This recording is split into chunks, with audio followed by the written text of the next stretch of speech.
સુરતના સતાણા પોલીસ મથક હદમાં લૂંટારુઓ બેફામ બન્યા છે। એક જ દિવસમાં બે અલગ અલગ થયેલી લૂંટની ઘટનાઓએ વિસ્તારના નાગરિકોમાં ભય અને આક્રોશનું વાતાવરણ સર્જ્યું છે।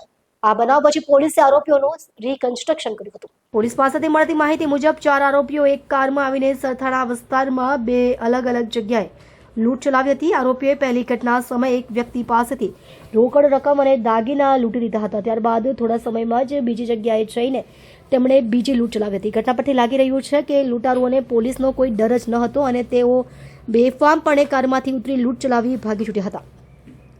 જોકે ઘટનાની હકીકત બાદ સતાણા પોલીસે ત્વરિત કાર્યવાહી કરીને 4 આરોપીઓની ધરપકડ કરી છે। પોલીસે આરોપીઓને ઘટના સ્થળે લઈ જઈ રિકન્સ્ટ્રક્શન કર્યું છે। આ બનાવે પોલીસની રાત્રિ પેટ્રોલિંગ વ્યવસ્થા પર ગંભીર સવાલ ઉભા કર્યા છે। સ્થાનિક લોકોમાં એવી ચર્ચા પણ ચાલી રહી છે કે એક જ દિવસમાં એક જ વિસ્તારમાં બે લૂંટ થઈ જતા પોલીસ પેટ્રોલિંગ કરતી હોવાની વાત કરી રહી છે।